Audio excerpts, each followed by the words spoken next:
اللهم صل وسلم وبارك عليه وعلى آله صلى الله ربنا على نور المبين أحمد المصطفى سيد المرسلين وعلى آله وصحبه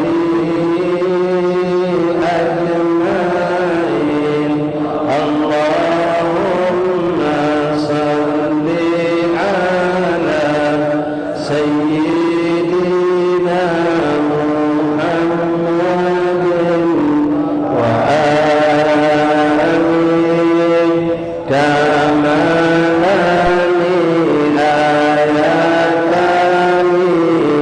كمالك وعدد كمالك صلى الله ربنا على المبين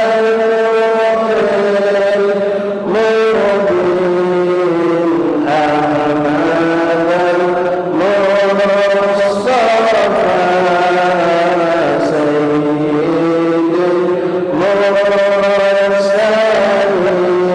المرسلين وعلى آله وصحبه أجمعين اللهم صل على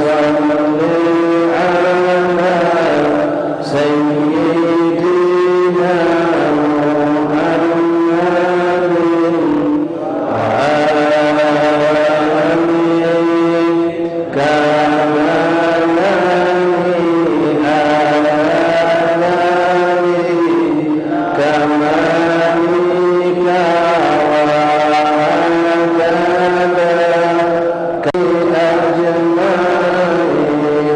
اللهم صل على سيدنا محمد وآله تملاني آيات لكمالك وعدد بقدر عظمة ذاتك العلية في كل وقت وحين أبدا عدد ما علمت وزنة ما علمت في الآمال من على سيدنا ومولانا محمد وعلى آل سيدنا ومولانا محمد صلاة تكون لك الرضا ولحبله الأداء وأعطه الوسيلة والفضيلة والشرف والدرجة العالية إن عليه ولا حول ولا قوة إلا بالله العلي العظيم وصلى الله على سيدنا محمد النبي الأمي وآله وصحبه وسلم الحمد لله رب العالمين. معاشر الحاضرين إخواني أحبابي رحمني رحمكم jemaah majelis taklim Masjid Lawang Kidul yang insyaallah kita semua dirahmati oleh Allah Subhanahu wa taala. Ikhwani rahimani rahimakumullah. Assalamualaikum warahmatullahi wabarakatuh. Alhamdulillah, alhamdulillah, lakal hamdu syukra ya rabbana. Sunnah Rasulullah yang lainnya seperti salat berjamaah, zikir yang kita lakukan ba'da salat, qabliyah ba'da yang kita laksanakan, dan bermacam ketaatan yang lainnya. Mudah-mudahan tidak keluar kita dari tempat ini kecuali kita mendapatkan kedudukan yang bertingkat dengan tingkatan yang tinggi di sisi Allah. Dosa-dosa kita diliburkan, diampunkan, dihapuskan oleh Allah, dan catatan pahala berlimpah dicatatkan oleh Allah untuk kita. Dan Allah jadikan ikhwani ini majlis sebab kita kelak mendapatkan husnul khatimah insyaallah. Amin ya rabbal alamin. Masyaallah, rahimani rahimakumullah. kembali kita melanjutkan pembacaan kitab daripada kitab Sabilil Intikad dari Imam Abdullah bin Alwi Al-Haddad yang menceritakan tentang proses kehidupan manusia dari semenjak kita ditulang sulbi orang sunnati wa minas sunnati ayyuda ja'al muhtadahu ala yaminih mustaqbil al-qiblah fa idza ghada nahbahu fa yanbaghi an tughmad 'aynah fa innahu yashkhassu bi basarihi 'inda dhalik wa fil hadith innal basara يتبعه ويكثر عند ذلك حاضره من الاستغفار له وترحم عليه والدعاء فإن الملائكة يؤمنون على ما يقولون وفي البكاء رخصة والصبر خير منه وأفضل. Lalu beliau mengatakan ketika detik terakhir kematian seorang manusia setelah ajal itu datang, maka hendaklah kita arahkan sebelum datang kematian itu ini orang dalam keadaan menghadap kiblat kalau kita mampu lakukan. Kita lepaskan hal-hal yang berhubungan dengan dirinya di barang-barang duniawi, lalu kita bimbing dengan talqin, kita siwakkan, kita giring dengan zikir, dengan bacaan surah Yasin ataupun surah Ar-Ra'd mengiringi detik-detik akhir seorang yang akan wafat. Lalu kalau dia sudah wafat, kata Imam Haddad, fa idza ghadha nahbahu fa yanbaghi an tumdha'inah.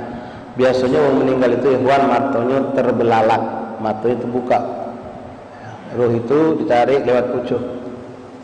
Makanya kalau kita memang biasa mendapati orang nak meninggal itu, kita akan rasakan mulai dari kakinya dulu dingin, kakinya dingin terus naik dingin itu rasul itu proses perjalanan roh keluar sampai roh itu keluar lewat atas. Nah, mata itu kata Rasulullah bukan uji-wong. Ya, seorang itu kalau meninggal biasanya matanya melok melepaskan, jadi nyingok mata itu, makanya terbelalak. Roh itu naik ke atas, matanya melok menyaksikan. Maka sikap kita ikhwan yang hadir saat itu, ketika kita sudah bisa memastikan ini orang telah meninggal dunia, langsunglah kita pertama istirja. Istirja itu mengucapkan kalimat ridha atas kewafatannya dengan ungkapan inna lillahi wa inna ilaihi raji'un. Jangan salah ucap ya. Kita ini kadang-kadang salah sebut inna lillahi wa inna lillahi raji'un. Salah itu, bukan inna lillahi wa inna lillah. Inna lillahi wa inna ilaihi.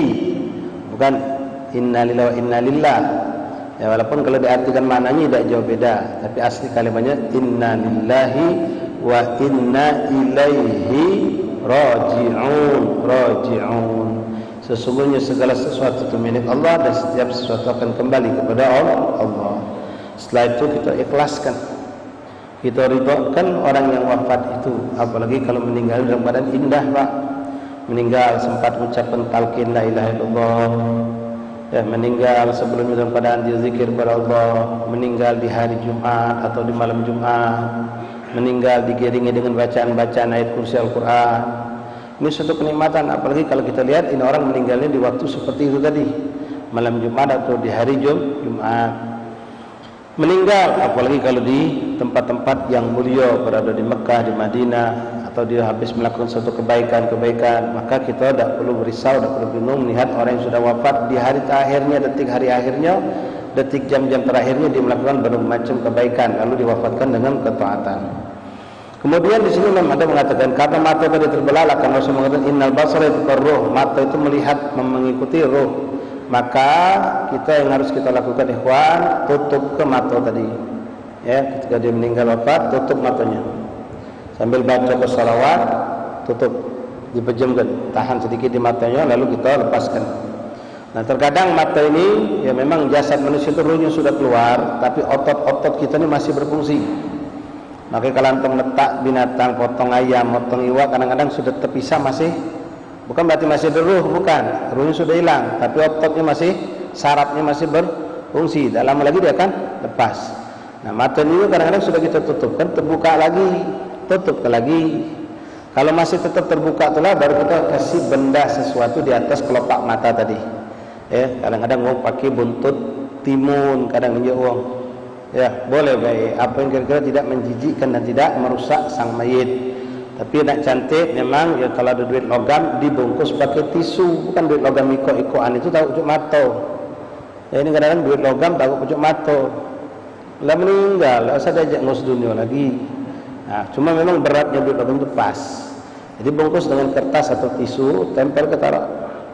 Kalau enggak suatu benda yang lain seperti tadi ya, dari buah-buahan, jangan tomat itu bonyok. Ujung timun masih bagus. Atau benda yang lainnya yang enteng, ringan tapi bisa menahan agar kulit kelopak mata tidak terbuka. Kemudian langsung kita arahkan menghadap kiblat sang mayit ini kalau bisa. Cepat kita rapikan bilik tadi, kamar tadi, siapkanlah jenazah tadi, kakinya membujur menendang kiblat, kepalanya di situ. Kalau ini kiblat lurus berarti kepala situ, kaki di sini. Kemudian mulut juga biasa temangap. Kalau meninggal tuh Pak, ada tengap, ada yang senyum, ada yang tertutup rapi. Kalau yang tertutup rapi atau senyum sudah indah, tapi yang temangap ini tidak boleh dibiarkan, ditutup. Kalau mayat temangap, mumpung baru itulah masih hangat. Kalau sudah lewat 1 jam temangap, nak ditutup tidak bisa, susah. Ada yang dipaksa itu tidak boleh sebetulnya. Jadi min awal itu bagi orang yang menghadapi mayat itu harus sikap, ya, sigap dan sikapnya cepat. Jadi mayat tadi ditutupkan mulutnya, terbuka lagi, kasih kain, ikat simpul dengan ikat mati untuk menahan biar dia tidak temangap, tutup. Kemudian kalau bisa kita langsung bukai pakaiannya. Pakaian tadi kalau memang sekedar sarung ya pelototi. Tapi kalau sepan, gunting samping kanan, gunting samping kiri, tarik lepas. Baju kaos juga dibuka, ketak, tak apa-apa. Karena kalau kita nak paksa ke muka baju itu tengahnya pletok-pletok, itu justru menyakiti mayit. Jadi dikorbankan baju terakhir dia dirobek, tak apa-apa, digunting, terus. Kemudian barang-barang yang ada di dirinya menempel, jam tangan, cincin, gelang, apa dilepas. Kecuali gigi palsu yang permanen, itu tidak usah. Karena kalau kita copot akan merusak gigi atau menyakiti mayit, jangan, biarkan. Kecuali sikok yang jadi masalah, walaupun sekarang sudah jarang. Gigi palsunya gigi emas. Gigi emas asli. Karena ini jadi warisan. Ya, sebiji pecak jagung itu lumayan kalau dijual. Nah, itu mana hukumnya? Itu pun ada pembahasan dalam hukum fikih. Ya, kalau memang seandainya ahli waris itu tidak meridhokan masuk kubur ini emas dan mereka membutuhkan, ya mau dicopot. Dan memang itu kalau gigi emas biasanya permanen. Mau tidak mau ini mayat pun akan merasakan sakit, dicabut dengan paksa. Tapi kalau kita ikhlaskan, tidak apa-apa. Walaupun sebenarnya barang seperti emas ini tidak boleh masuk kuburan. Barang seperti emas, barang-barang apapun yang sifatnya duniawi yang bernilai itu tidak boleh masuk ke kubur. Makanya kita sering diingatkan, kau punya emas, kau punya duit, kau punya mobil, kau punya apa, tidak bakal masuk ke kubur. Iya, emas pun sedikit tidak baca masuk kubur. Cincin aku pakai wasiat, kalau aku mati jangan dicabut, tidak bisa cabut. Syariat yang dicabut di samping memang tidak boleh digawa kuburan, ini hak waris pewaris kita. Nah, gigi emas tadi kalau memang kita ridhokan, kesian kalau bapak nak dicabut giginya tadi itu, dipetotkan macam itu, sakit, hidup dia sakit, apalagi meninggal itu lebih sensitif. Jadi dibiarkan. Walaupun di situ ada khilaf ulama, ada yang mengatakan wajib dilepaskan itu berupa barang yang tidak boleh dibawa kuburan, emas. Alat pilihal, kita cari mana yang teringan. Barangkali kalau kita tidak tega melihat emak kita, bapak kita tadi nak dicabut giginya sampai memaksakan dibetot, dicabut begitu, maka ikhlaskan masuk kubur dan emas itu lepas dari hitungan warisan kita karena sudah diikhlaskan bersama. Kemudian ikhwan, hal-hal yang palsu lainnya, ya kalau ada pakai apa yang masuk ke mata itu, ada kayak lempengan, soplen, lepasi itu, ya, jangan galak maki-maki yang palsu. Apapun yang palsu lepasi. Kecuali kalau memang melepaskannya akan merusak jasad mayit, itu boleh dilepas, dibiarkan. Kecuali sikok lagi yang tidak pacak dilepas, tapi ini biasanya akan sangat menyiksa sang mayit. Wong yang galak masang susuk. Nah, susuk ini ya naudzubillah min dzalik, sesuatu yang jelas masa hidupnya haram, apalagi dibawa ke kuburan. Tapi biasanya susuk itu masuk ke badan. Kalau yang model masuk ke badan, nak melepasnya harus jadi lakukan sesuatu yang sifatnya pembedahan atau pembelekan, itu jangan. Ya jangan. Tapi kalau orang tukang masang susuk pacak nyabutnya dengan cara magic, cabut, lepas ke. Naudzubillah min dzalik. Kemudian ikhwan rahimani rahimakumullah, setelah itu mayit tadi kita jangan biarkan dia bengkalai begitu saja. Jadi cepat, karena mayat ini tidak lama akan mengeras. Maaf, kalau posisi dia kakinya tekangkang tahu bahasa gitu Palembang ya, terbuka seperti itu, cepat rapatkan. Setelah kita copoti bajunya dengan tanpa membuka aurat, hati-hati nyopot baju ini, jangan banyak orang nengok, yang bukan muhrim tidak usah masuk kamar. Sambil nutup, buka baju atas, buka baju bawah, sambil naruh kain di atasnya, sehingga kita pas proses ngelepas pakaian itu tidak ada orang bisa melihat aurat dia. Ini haram kalau terlihat. Sama waktu mandi ke mayit nanti, hati-hati kalau aurat sampai terbuka, haram. Itu yang berdosa tukang mandi ke mayit. Jadi hati-hati, harus pandai-pandai dalam memandikan mayit ini. Nah, ini belum masuk prosesi mandi mayit, menghadapi mayit yang baru meninggal. Nah, mayit itu ketika baju sudah kita lepas, kain sudah kita lepas, sepan kita sudah lepas, tutup dengan kain yang ada warna gelap, coklat atau kuning tua atau hitam, tidak apa-apa, jangan putih yang transparan. Kemudian kalau bisa seperti yang kami sampaikan kemarin, jangan ada yang bergambar-gambar burung, gambar binatang, kelinci segala macam. Yang polos atau batik-batik biasa. Tutupkan dari ujung kepala sampai ujung kakinya. Nah, kemudian tangannya langsung kita bikin kedekap seperti sholat. Ini proses ini jangan terlambat, karena kalau terlambat akan kaku mayat itu. Kalau sudah kaku, kita nak melenturnya itu repot. Nah, kita bicara dulu sebelum kaku. Jadi dibikinlah seperti orang sholat. Nah, ini pun kadang-kadang mayat itu kadang-kadang apalagi perutnya gendut misalnya, itu kadang lepas, jatuh.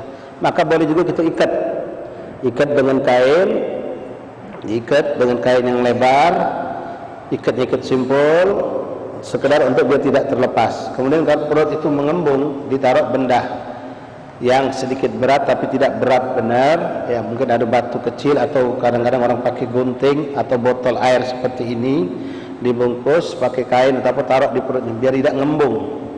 Karena kalau mayat itu sudah meninggal, udah keluar angin yang masuk. Jadi untuk menahan biar tidak kembung, diberikan suatu benda yang beban di perutnya, itu ditaruh. Kemudian kaki itu jangan sampai tekangkang, cepat dirapatkan. Kecuali maaf kalau memang postur tubuhnya model macam itu. Kalau orang normal kita rapatkan, lalu dikebat juga kakinya. Jempol ketemu jempol ikat, kemudian pergelangan mata kaki ini, tempat mata kaki sama mata kaki dikebat juga, biar tidak terbuka seperti itu. Nah, ini kita pertahankan sampai nanti proses pemandian.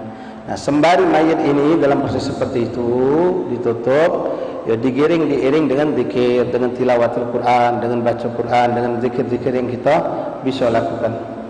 Apakah memang dianjurkan kita nunggu mayat pada malam sebelum dikuburkan? Memang dianjurkan untuk diiring dengan zikir, dengan doa, dengan wirid, dengan Quran dan lain-lain. Tapi kalau maaf yang terjadi mungkin di Palembang insyaallah belum ada dan tidak perlu diadukan, karena di Pulau Jawa banyak. Ya, ada orang tahan berdalu-daluan maca Quran di kuburan mayit, di kuburan berdaluan, dan mereka ada grupnya. Kalau kita ini grup hadro, kalau ada acara undang, ini kalau ada mayit ada grupnya, diundang juga, dibayar, dibisniskan. Nah, berapa malam mereka siap begadang di kuburan tadi, ngawak lampu kadang-kadang, memang rabi dia matam kuburan di kuburan tadi. Nah, itu tidak perlu dilakukan, karena sahabat Rasulullah pun tidak melakukan itu. Ya, kita bisa untuk ngirim pahala, bisa lewat dari manapun kita bisa lakukan hal seperti itu. Boleh, bukan tidak boleh baca Quran di kuburan, boleh, dianjurkan, bagus. Tapi kalau membuat adat seperti itu, nunggu kuburan sampai dibisnis ke mayat, seminggu kalau 3 hari sekian, 7 hari sekian, ada hitungannya kalau Pak. Nah, ini memberatkan keluarga mayit. Bahkan di daerah sebagian Jawa Barat itu dijadikan suatu yang lazim. Seakan-akan kalau mayit itu tidak dibacakan seperti itu, dia seakan-akan macam belum dimandikan, belum selesai proses mayit tadi seakan-akan. Padahal tidaklah seperti itu.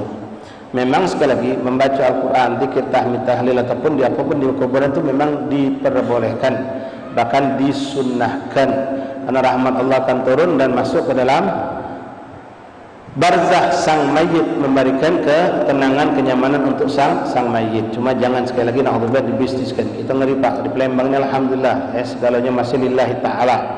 Kalau kita mayang ke mayit yang imam, yang hadirnya mayang mayit kata yang ditepek duit. Kalau di Jawa sana Pak, serba duit. Kami masih mondok tahun 90-an itu sudah adat, itu sudah ada. Jadi di sana juga yang nyolat mayit kadang-kadang cuma 8, 10. Yang lain nunggu dijabo kan. Kalau Palembang ini Masya Allah buntung itu minimal 40-50 pasti. Apalagi kalau model orang kita yang bergaul masyarakat 400-500 orang dapat gampang di Palembang ini. Begitu selesai nyolat mayit diangkat, kita dikejar oleh sahibul musibah. Tepeknya duit, bunyinya duit. Jadi sebuah pakai duit kalau. Alhamdulillah itu tidak boleh diadatkan seperti itu. Ya, memang ucapan terima kasih mereka itu, tapi kita takutnya nanti niat kita berubah. Ngaji kau pergi tahlil segala macam mikir ke duit imbalan. Sedangkan orang itu sedang dapat musibah. Baik ikhwan rahimakumullah. Lalu Imam Haddad mengatakan setelah itu banyaklah kita beristighfar dan berdoa buat sang mayit. Kenapa? Karena tempat itu masih dipenuhi oleh malaikat-malaikat Allah yang akan mengaminkan doa-doa kita. Ma'asyiral ahbab rahimani rahimakumullah. Lalu beliau mengatakan wa fil buka rukhsah. Kalau ada yang meninggal nak nangis boleh. Yang tak boleh itu meratap. Itu yang tak boleh. Menangis boleh, wajar. Suatu tangisan keluar dari kita ketika kehilangan orang yang kita cintai.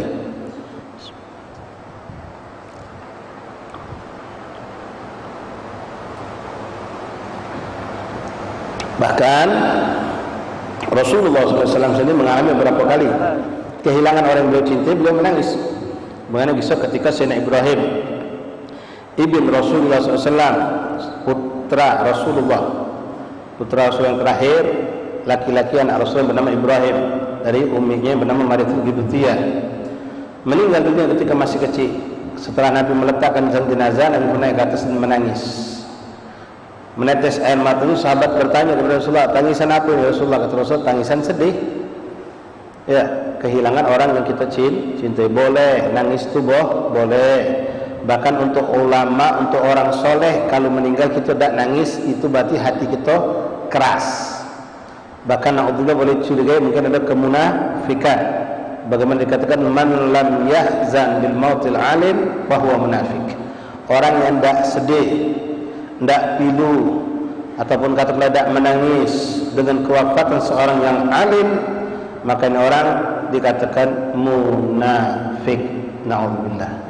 Kalau kita tidak nangis, maka tangisi. Fa illam tabghi fadabakau. Kalau kau tidak bisa nangis, maka nangislah kau. Ngapo tidak pacak nangis? Ngapo kau tidak pacak nangis dengan sosok seorang alim, seorang soleh, bahkan seorang wali Allah meninggal? Hatiku biasa baik. Bahkan kadang-kadang kita mengecam sikap tingkahku, menangis berlebihan kita, padahal mereka nangis dengan hal yang wajar. Ini ada kemunafikan di hati kita. Tangisi, ngapa kau tidak pacak nangis? Karena kehilangan seorang alim itu suatu kehilangan yang bukan hanya keluarganya yang kehilangan, tapi umat merasakan kehilangan. Berapa ilmu, berapa ibadah, berapa ketaatan hilang bersamanya, masuk ke dalam kuburnya dan tidak ada yang meneruskannya. Wa amman nihayah wan nadab wa huwa ta'did wa tarhat turab ala ra'as wa latm al khudud wa shaqq al juyub. فجميع ذلك محرم شديد التحريم وقد وردت أحاديث صحيحة بالنهي عنه والوعيد عليه. Adapun ratapan niyahah, meraung-raung, meratap, teriak, merintih dengan tangisan teriakan yang kadang-kadang sampai seakan-akan naudzubillah menyalahkan Allah. Ngapo bapak kami dimatikan, Allah tidak adil. No, kau ngatuk Allah tidak adil. Bapak ngapo tinggalkan kami, bapak ngapo ngatap-ngatap, nangis-nangis. Kadang-kadang ngalah ke dokter, lambat ambil tindakan. Oh, di atapnya, di raung-raung, haram hukumnya. Termasuk juga nadab, meraung-raung, mukul, meronta-ronta, menjaga-jaga di lantai, jumlah ngebuk-ngebuk dado, ngebuk-ngebuk lantai. Merubuk-rubuk pukul, menyambat merambat rambutnya sampai betina itu muka auratnya, jilbabnya dibukanya, meraung, itu haram hukumnya. Bahkan itu bisa menyakiti sang mayit. Haram hukumnya, menunjukkan ketidakridhaan dengan ketentuan Allah. Nangis boleh, tapi meratap, meraung seperti itu tidak boleh. Menaruh tanah di atas kepala, meraung, melampar-lampar muka, merobek-robek pakaian, meronta-ronta, ngebuk-ngebuk meja, itu semua diharamkan. Tak boleh. Istirja, kembalikan kepada Allah. ala ya sah la tajza wa tarjar wa sallim lil magadir kai tuhmat wa tujar. Wahai orang yang suka teriak-teriak, meraung-raung, jangan kau meratap, jangan kau berontak, terimalah ketentuan Allah. Fasallim lil magadir kai tuhmat wa tujar. Terimalah ketentuan Allah itu agar engkau dipuji oleh Allah dan mendapatkan pahala atas musibah ini. Tapi kalau kita meratap, meraung sampai nyalakan wong seakan-akan menjadi sebab meninggalnya anak kita, dulu kita, wong tua kita, pahala tak dapat, kita pun dibenci oleh Allah. Ini banyak sering terjadi. Dia nyalakan wong, doktor, tetangga, anak, kadang anak kita dewe kita salah ke gara-gara adiknya tak dijaga. Padahal anak kita ni sudah nyaga, adiknya baik selalu lincah, hanya keluar tanpa kelihatan, jatuh dari tangga, nyebrang jalanan, ketabrak, meninggal. Habis kakaknya disumpah serapah. Kakak, kau tak nyaga adik kau kejam sama adik kau. Oh, nangis, kesianlah budak ni. Sampai dia mati, mending aku dah mati. Kalau sampai disalahkan, disumpah serapah oleh bapaknya, oleh emaknya tadi itu orang dah indah, dah baik di sisi Allah, dia dah terpuji dan dah dapat pahala. Musibah di atas musibah. Jadi diharamkan meratap ataupun nadab, itu meronta-ronta dengan menampar muka, merobek pakaian, menjambak rambut dan seterusnya. Haram yang sangat diharamkan, syadidut tahrim, sebagaimana banyak disebutkan dalam hadis-hadis yang sahih. Makanya ikhwan rahimakumullah, kita Ahlus Sunnah wal Jamaah menolak dengan keras, menolak mentah-mentah ajaran orang-orang Syiah, terutama saat mereka mengajak kita mengenang peristiwa Karbala. Peristiwa Karbala itu peristiwa memang ada dan tidak bisa kita lupakan, tapi tidak usah dikenang. Dalam arti kata dengan cara mengenang, sarah, meratap, meraung, meronta, seakan-akan tidak menerima ketentuan Allah. Tak bisa dilupakan. Memang itu sejarah ada, kezaliman itu ada, pembantaian itu ada. Tapi Allah war Rasul, bahkan mereka keluarga Rasulullah sendiri yang mengalami musibah itu, mengajarkan kita untuk ridha dan menyerahkan urusan itu kepada Allah. Bukan tiap tahun meronta-ronta, nyambuk-nyambuk badan, merobek, bahkan menyayat diri dengan pedang, bahkan anak kecil tak berdosa dilecet dengan membuang keluar ke darah. Jelas itu naudzubillah, tidak ada ajaran syariat Islam sama sekali, mengatasnamakan saja. Tapi mereka sungguh melanggar syariat Allah. Jangankan kesampai nak meronta-ronta, nyambuk badan, melecet di badan dengan pedang, dengan pisau, dengan apa, melukai kuku sedikit lagi diharamkan dalam syariat Islam. Apalagi nak sampai melukai badan budak bayi, budak kecil tak berdosa pun dilecet biar merasakan kepedihan Sayyidina Hussein. Kata dia, kau dewe idah, dia dewe idah apa? Kalau dalam acara besar-besaran di Iran, di sebagian wilayah Libya, itu kiai ulamanya duduk pucuk mimbar makan buah-buahan yang dibawa bergebukan badan. Dia tak ngapa-ngapa, dia duduk manis baik, bergebukan badan sampai berdarah, sampai pingsan, sampai tak mati, dia nonton. A'udzubillah min dzalik. Jadi itu benar-benar ajaran yang sesat dan menyesatkan. Hati-hati. Walaupun mereka mengatasnamakan Ahlul Bait Nabi, itu bukan ajaran Ahlul Bait Nabi, tapi ajaran orang-orang Yahudi yang hendak menghancurkan Islam. Baik. Wa yukrahu tamannal maut. Kemudian dimakruhkan kita berharap mati. Hati-hati, kita kadang-kadang Pak ucap, hidup susah nian mati bela. Ini anak pula siap. Sagonian hidup nih. Yang hidup spesial lagi sagu. Mak mati bela. No. Atau kita sakit sembuh, sakit lain lagi datang, sakit sembuh, sakit lagi datang. Ya Allah, lang sagunya hidup ni sakit terus. Mending aku mati bela. Jangan. Kadang mak kita yang kita hadapi tadi, mak kita tengok dia tadi itu sakit, baru keluar rumah sakit, masuk rumah sakit lagi. Kita ni yang tak kuat, capek badan, capek fikiran, sampai kita, ya Allah, kalau macam ini nyusah ke kami, bapak ni mati ke bila ya Allah. Tak boleh. Ada yang terbaik yang kita bisa minta sama Allah, karena kita tak tahu rahasia Allah. Boleh jadi kematian itu terbaik buat kita, boleh jadi justru hidup panjang umur itu yang terbaik buat kita ataupun untuk dia. Wa yukrahu tamannil maut, makruh hukumnya berharap kematian. Wa doa bihi, atau sengaja niat minta berdoa biar dimatikan.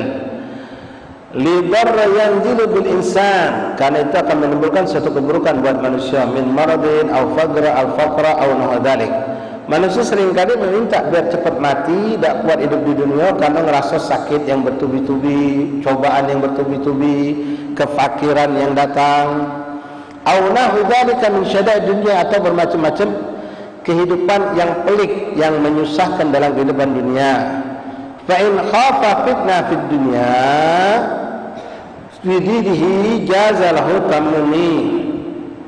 Yang boleh itu kalau kita takut terkena fitnah, Pak.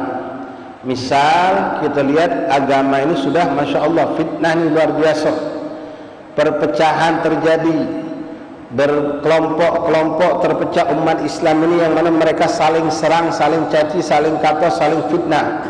Kita khawatir kalau kita nanti menemukan keadaan yang mana mereka akan saling bunuh, maka di situ kita boleh minta, kalau nak lari untuk selamat tak bisa, minta diwafatkan, jangan sampai ketemu zaman yang akan menimbulkan fitnah itu. Nah ini boleh. Kalau kita lihat fitnah ini sudah luar biasa, keburukan luar biasa, agama sudah tidak lagi jelas yang mana yang benar, yang mana yang batil, masing-masing ngerasa dirinya benar, nyalakan orang lain, sampai akan terjadi suatu perpecahan yang dahsyat, pertempuran, perperangan seperti yang kita saksikan di luar sana banyak. Ya, seperti yang terjadi di Yaman, di Syria, dan banyak lagi negeri-negeri Islam, termasuklah di Sudan saat ini kita saksikan. Maka di saat itu daripada kita takut kita iman kita nanti melenceng atau kita salah ikut, salah jalan, maka kita boleh minta dengan keadaan seperti itu, ya Allah, seandainya kematian lebih baik untuk aku ketimbang aku menemukan mendapatkan fitnah agama ini, mati kelaku ya Allah. Nah itu boleh. Kita takut, kita khawatir terjebak dalam fitnah agama, maka boleh kita minta berdoa untuk agar kita tidak terjerumus dalam dosa besar. Tapi kalau tidak, karena itu tidak dianjurkan minta meninggal cepat.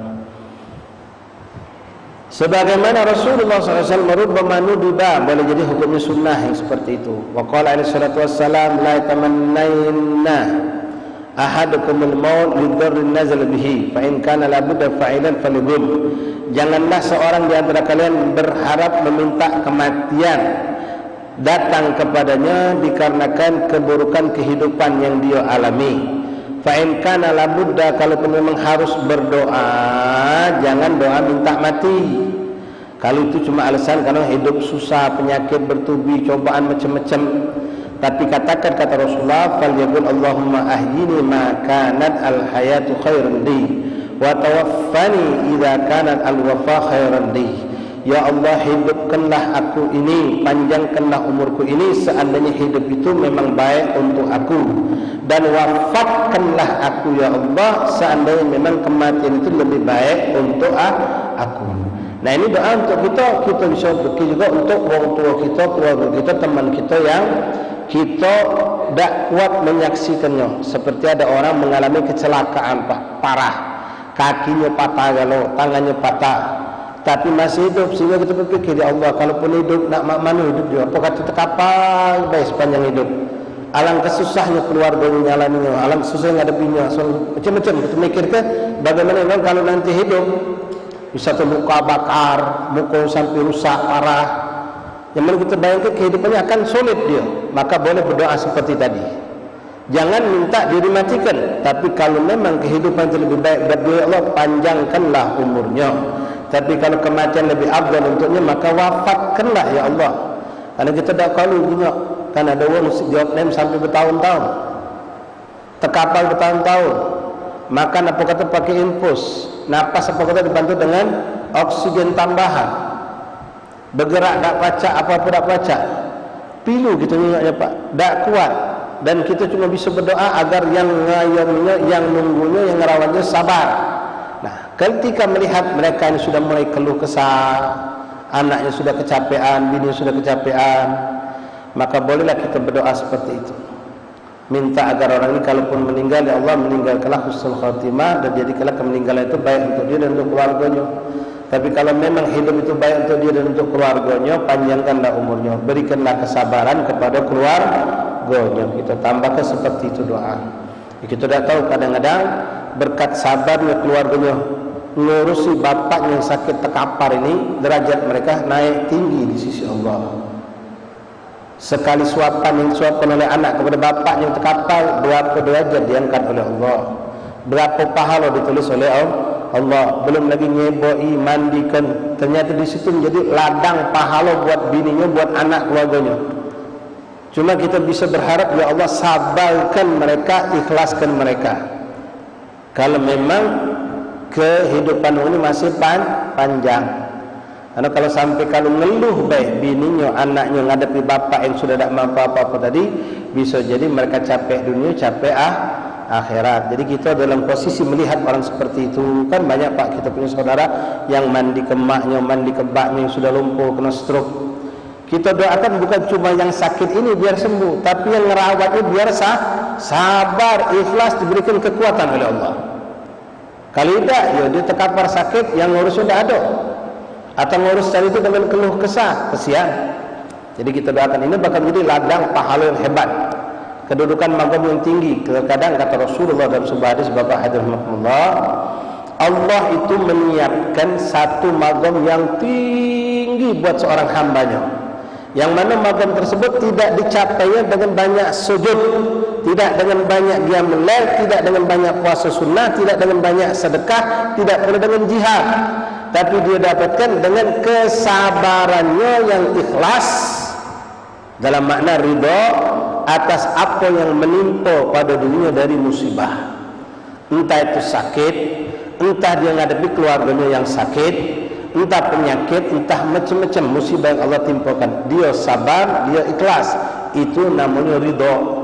Maka dia capai kedudukan tinggi di sisi Allah, walaupun dia bukan ulama, bukan ustaz, bukan mujahid, bukan shaim, bukan ghaib, bukan orang ahli ibadah, tapi dengan itu dia terangkat derajatnya. Seorang istri yang sabar menghadapi suami yang bejat moralnya, seorang suami yang sabar menghadapi bini yang tidak taat kepadanya, atau kita menghadapi naudzubillah anak yang menyusahkan kita, kita sabar menghadapinya, atau sebaliknya, atau dengan penyakit, atau dengan kefakiran yang kita rasakan, kita sabar, ikhlas, maka dengan derajat yang tinggi Allah berikan untuk kita. Hakada ya ikhwani rahimani rahimakumullah.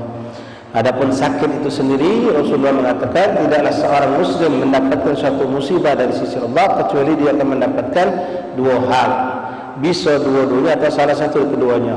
Pertama, mukaffiratul dzunub, ngampuni dosa dia. Kedua, rafa'a darajat, naik derajat. Boleh jadi dua-duanya dapat. Ketika kita menghadapi itu Pak, anak sakit masuk rumah sakit, dapat 11 hari sembuh, balik kakaknya pula masuk rumah sakit. Kakaknya baru sembuh, emaknya pula sakit. Hati-hati ikhwan, jangan pernah ngomong, ya Allah dosa apa aku ni sampai dapat musibah macam ini. Sombong kau, memang kau ada punya dosa. Allah juga nak menunjuk kau cobaan, dah harus kau punya dosa. Itu cobaan dari Allah. Kita kadang ngomong macam itu, ya Allah dosa apa kamu ni sampai dapat musibah macam ini. Jangan, Allah tak ada zalim, tak nunggu kau punya dosa. Kau lagi taat pun kalau Allah nak nyoba, tunjuk coba. Jadi terima, minta, ya Allah aku terima ni musibah, jadikan aku kekuatan dan keikhlasan. Kuat fisik, kuat mental, kuat hati dan ikhlas. Itu yang kita minta sama Allah. Kita tak tahu Bapak hadirin, ibu saudaraku, mungkin lewat itulah derajat kita diangkat oleh Allah. Lewat itulah kita bisa mencapai janji Allah yang sudah disiapkan kepada kita. Wa hakadha ma'asyara ahbab rahimani rahimakumullah, wa qala alaihi salam, la yatamanna ahadakumul maut imma muhsin fal'allahu yazdad wa imma musib fal'allahu yasta'tib ayatub wa yata'adzar. Rasul mengatakan, janganlah sekali-kali kalian meminta untuk dimatikan. Kenapa? Baik itu orang baik atau untuk orang lain, atau untuk diri kita. Boleh jadi ini orang baik, kalau dia panjang umur mungkin akan bertambah hasanatnya, kebaikannya. Kalau memang ini orang buruk, siapa tahu dengan panjang umur Allah berikan kesempatan untuk taubat dan memperbaiki dirinya. Kita husnuzon ke situ. Walaupun kita kebanyakan orang nakal, orang bejat, orang nganggu, orang yang sifat yang bikin onar di kampung, kita kebanyakan akan mati kalau cepat orang ini, ya Allah. Nganggu baik. Kita lupa kalau kita minta ke dia itu biar dapat hidayah untuk taubat. Wa hakadha imma muhsin fala'allahu yazdad wa imma musii fala'allahu yasta'tib. Thumma innal mauta amrun maktubun ala jamil anam. Ketahuilah bahasanya kematian itu perkara yang sudah ditetapkan Allah kepada semua makhluknya. Kullu nafsin dha'iqatul maut, kecuali hanya Allah yang kekal hidup dan tidak akan pernah mati. Wa qada'u mahtumun 'alal khas wal 'am. Ketentuan Allah atas kematian ini berlaku kepada siapapun, bukan orang-orang tertentu, bukan orang-orang semuanya bakal kena. Semuanya bakal merasakan. Waqad sawallahu fi bainal qawi wa dhaif, orang kuat, orang lemah, orang kaya, orang miskin, orang sehat, orang sakit, orang punya kedudukan, pejabat ataupun rakyat, semuanya bakal mengalami kematian. Wong kaya, wong miskin, wong susah, wong senang, wong sehat, wong sakit, wong lemah, wong kurus, siapapun dia pasti mengalami kematian. Kullu nafsin dha'iqatul maut. Wa wadhihi wasyariq wa dhahar bihi jababirah wa dhasar bihi gayasirah wa kassar bihi al-akasirah. Kematian telah menghancurkan kejayaan-kejayaan wong yang ngerasa hebat dengan jabatan, dengan kedudukan, dengan kekuasaan, dengan kekayaan, akan musnah dengan kematian. Siapapun dia, Pak, tidak ada yang mampu untuk mencegah kematian. Ya, ada seorang raja ini masya Allah, wongnya baik. Ketika dia nak meninggal, dia berwasiat. Apa wasiatnya? Kalau aku meninggal nanti, yang mikul jenazahku dokter-dokter pribadi aku, bukan tentara, bukan polisi, bukan dokter-dokter pribadi aku. Ngapo jiwang nanya, ngapo nak dokternya banyak tukang panggul nih, algojo banyak, ida. Aku pengen ngajari wong. Aku punya dokter pribadi banyak, puluhan aku boleh, tapi siku pun kata yang mampu mencegah aku dari kematian. Tidak ada satupun dari dokter itu yang mampu mencegah aku dari kematian. Berpuluh dokter itu kusiapkan untuk menjaga kesehatan aku, mereka tidak mampu mencegah aku dari kematian. Itu hikmah yang kepengenkan. Hakadha ikhwan, la ilaha illallah. Wa ja'alahu lil mu'minina al-muttaqina nuhtufatan ay tuhfa wa zulfatan ay zulfa wal kafirina wal munafiqina hasratan. Untuk orang-orang mukmin meninggal adalah suatu keindahan, suatu keberuntungan, karena kita akan berjumpa dengan Allah, akan merasakan janji-janji Allah, mulai dari kenikmatan kubur, ketemu dengan arwah saleh, ketemu dengan baginda Rasulullah, ketemu dengan orang saleh, nikmat kubur yang katakan radha min jannah akan kita rasakan. Bagi orang mukmin kematian itu diharapkan. Tapi orang munafik sebaliknya, termasuk orang kafir sebaliknya, kematian itu mereka takut dan mereka akan lari darinya. Karena mereka ketika mati akan menyaksikan janji Allah itu hak, benar, adab Allah itu ada, munkar nakir itu ada, kesusahan di alam kubur akan mereka rasakan. Wa akhdhu wa ayyu akhadan wa subhana min malikil jabbar mutafarridan dahran wa tawa'ada bid dawam wal baqa wa tanazzuh 'anil maut wal fana fa huwa al awwal bil ibtila wal akhir bil intihah. Maha suci Allah yang maha perkasa, maha gagah, yang tidak pernah mati dan tidak pernah hilang. Allah selalu ada dan hidup selama-lamanya dan tidak pernah mengalami suatu perubahan. Allah adalah Tuhan zat yang hidup dari awal ila akhir bila intiha dan tanpa berhenti. Qala Allah azza wa jalla min qa'il a'udzu billahi minasyaitonir rajim. Kullu man 'alaiha fan wa yabqa wajhu rabbika dzul jalali wal ikram. Shadaqallahu alim. Semuanya akan binasa, akan musnah, kecuali hanya zat yang Allah Subhanahu wa taala yang tetap ada dan tetap selalu ada. Wa qala ta'ala kullu syai'in halikun illa wajhah lahul hukmu wa ilaihi turja'un. Segala sesuatu akan musnah, binasa, kecuali hanya zatnya Allah, dan segala sesuatu akan kembali kepada Allah. Wa qala ta'ala a'udzu billahi minasyaitonir rajim. Kullu nafsin dha'iqatul maut Wa innama tuwaffawna ujurakum yawmal qiyamah faman zuhziha 'anil nari wa udkhilal jannata faqad faz wa mal hayatud dunya illa mata'ul ghurur. Shadaqallahul azim. Kullu nafsin dha'iqatul maut. Setiap yang bernyawa pasti akan mengalami kematian. Siapapun pejabat, presiden, rakyat, orang siapapun kita, muslim kafir besar kecil tua muda akan mengalami kematian.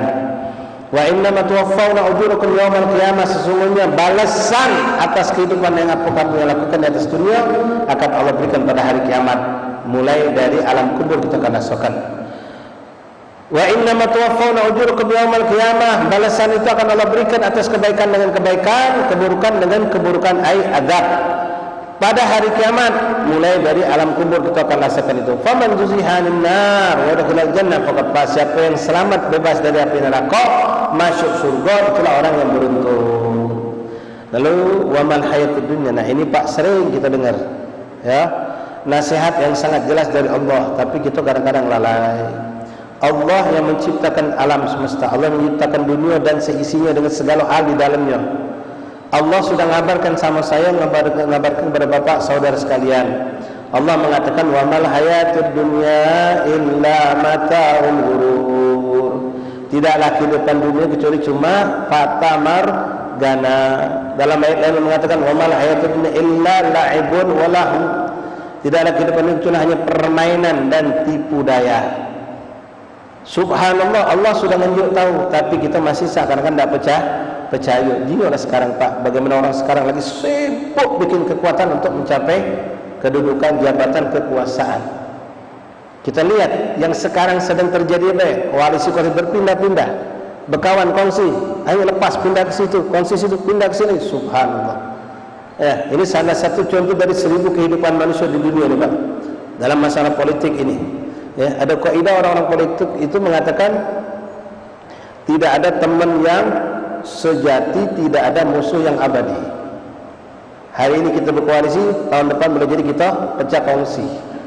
Hari ini kita pecah kongsi, saling serang, saling dorong, besok jadi kita berangkulan. Sekarang kamu saksikan keadaan yang sekarang ada nih. Ya, subhanallah. Itu la'ibun wala.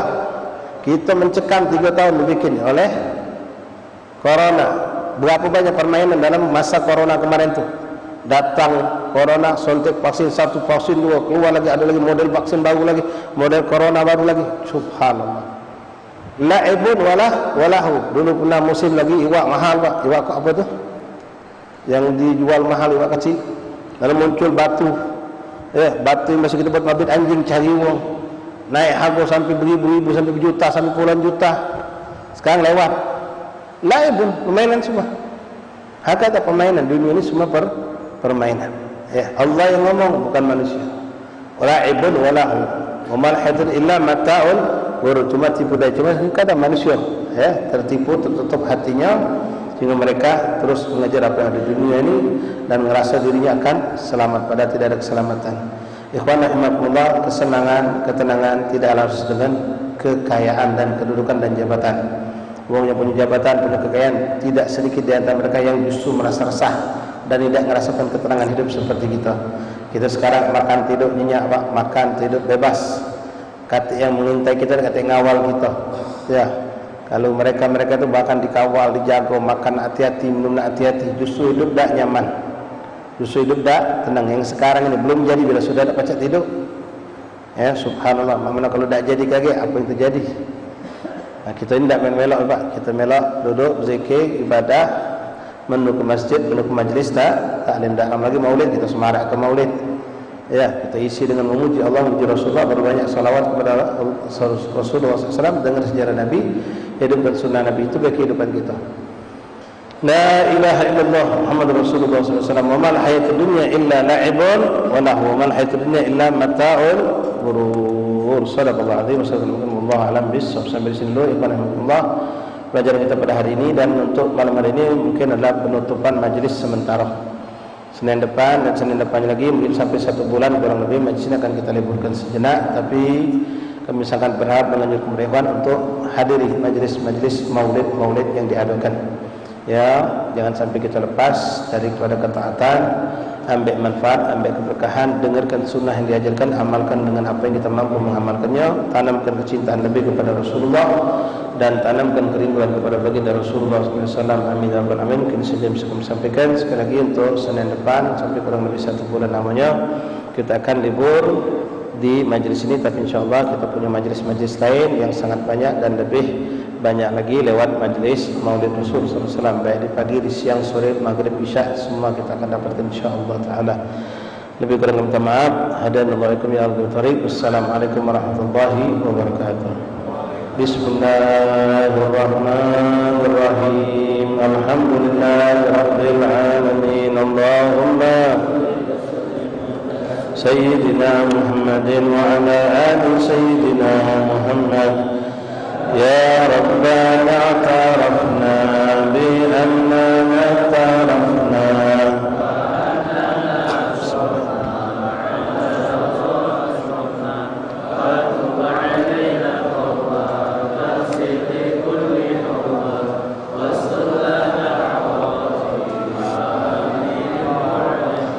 واغفر لوالدينا ربي وارحمهما والأهل والإخوان